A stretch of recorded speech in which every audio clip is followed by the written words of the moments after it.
We're going to talk about Tyreek Hill and Jaylen Waddle in this episode. We're also going to talk about the Birmingham Stallions and their win over the New Orleans Breakers in the USFL.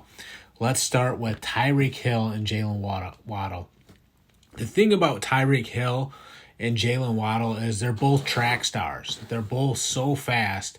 This team has so much speed on the offensive side of the ball that, it makes you sit on the edge of your seat a little bit because they're just so explosive. They're such a high octane, passing attack with, Tyreek Hill, Jaylen Waddle, and Tua Tagovailoa. So when it comes to the Dolphins, you have Tyreek Hill, who's just flat out faster than everybody else. I mean, to really talk about how fast this guy is, I think you have to go back to like Bullet Bob Hayes. I think that's the only one that you can really compare. You think about who's the best deep ball receiver of all time. It's got to be Randy Moss. And Randy Moss was fast. I think Tyreek Hill's a little faster. I think Bullet Bob Hayes was a little bit faster than Randy Moss. Randy Moss was just a better football player. So Tyreek Hill, Bullet Bob Hayes, those are the two guys I'm really looking at when you compare Tyreek Hill to someone speed-wise. Those are the two that were really just so fast that, teams couldn't even match up with him because he just blows right by cornerbacks. That's what Tyreek Hill does. I mean, he can consistently do it. I mean, defenders are shocked by his speed where they kind of freeze up a little bit because you can't practice it. You're surprised by it in a game because it just comes out of nowhere. And in a blink of an eye, he's run right past you and scoring a touchdown. So for a corner, I seen against the Ravens, one corner gets beat. I think it was Marcus Peters. He gets beat. And then, Tyreek Hill lines up on the other side of the field and beats the other corner too because you just can't simulate that speed in practice. It doesn't matter who it is. Tyreek Hill is a different level of speed. It's just amazing how it jumps out at you and how quickly he gets on top of the defender, and just in a blink of an eye, he's gone. They can't stride for stride with Tyreek Hill because he's so much faster than everybody else on the field. It's almost like nothing we've ever seen before where we see someone that fast, where it's like everybody has 5 gears and Tyreek Hill has a 6th gear. It was the same way with Bob Hayes. Randy Moss, too, at points there, too, where you're like, wow, this guy is just on another level of speed.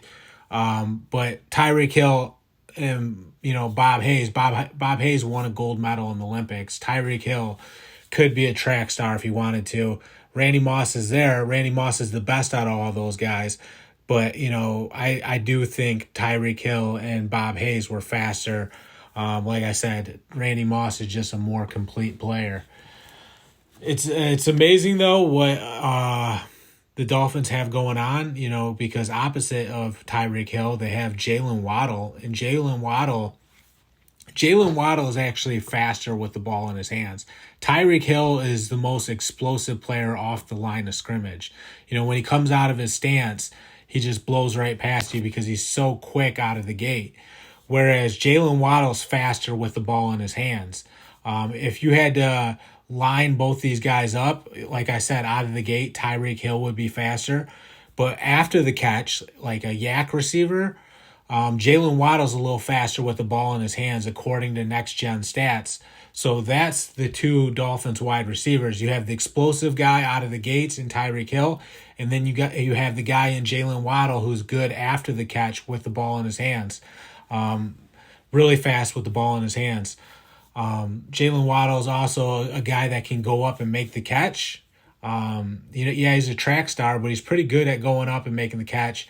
Like against the Ravens again, he went up and made a nice high point in the end zone with the game on the line late in the game, I believe, to take the lead in that game. So Jaylen Waddle, really good player too, very fast too. You can see how these two receivers just keep getting behind secondaries because they're so fast, they're so explosive. There are two track stars on the same team that no one can run with these guys. They just can't go stride for stride with them. That's what you're up against when you face the Dolphins defense, and I'm just going to be honest with you, it's probably not going to go your way. It's probably not going to go your way because those guys are just too fast. They're going to outrun you. The other story we have is the Birmingham Stallions story. So the USFL, I think this was the Southern Championship game between the Birmingham Stallions and the New Orleans Breakers.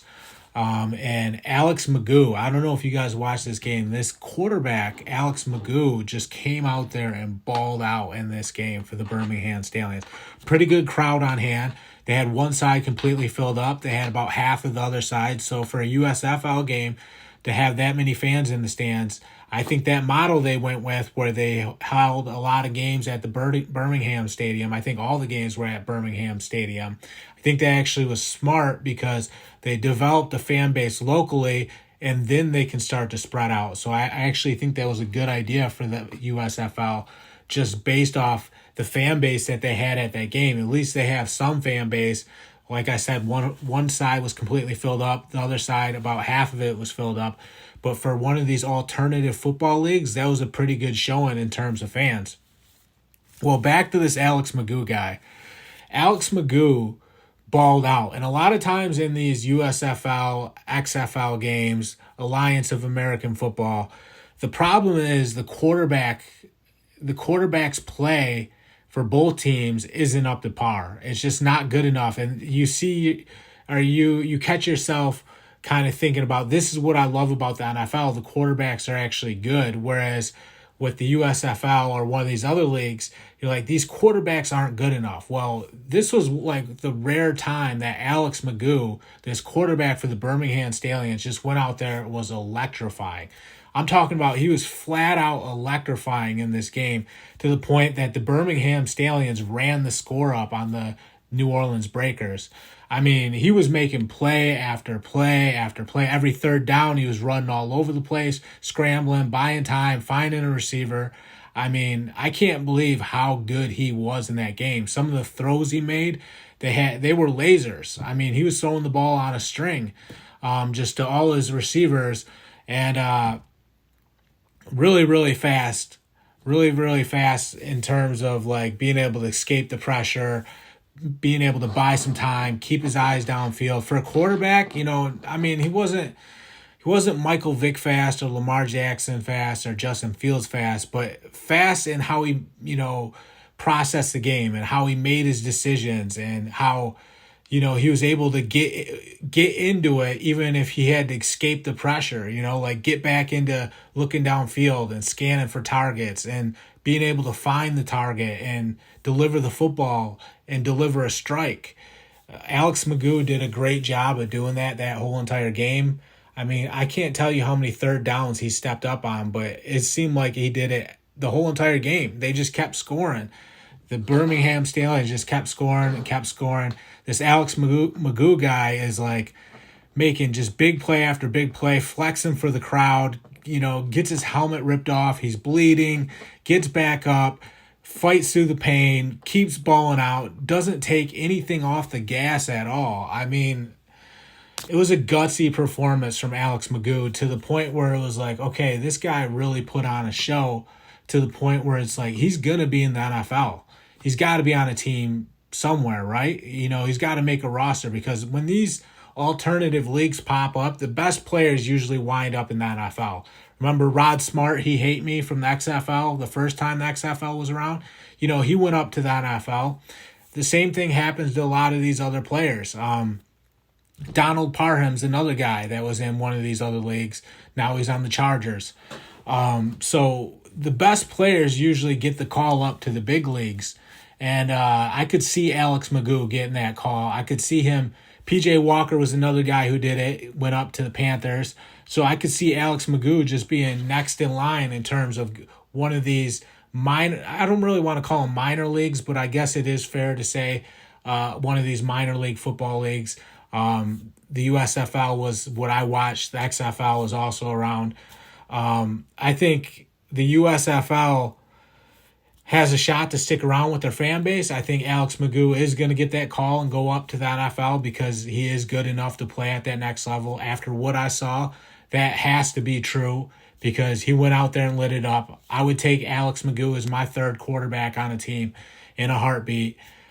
He's good enough to play at the next level. And I'm telling you guys, if you guys can watch this next game, the USFL final game, the championship game, keep an eye out for Alex McGough on the Birmingham Stallions, because if he plays like he did, or if he performs like he did in this last game, you guys are in for a treat, because the guy put on a show tonight.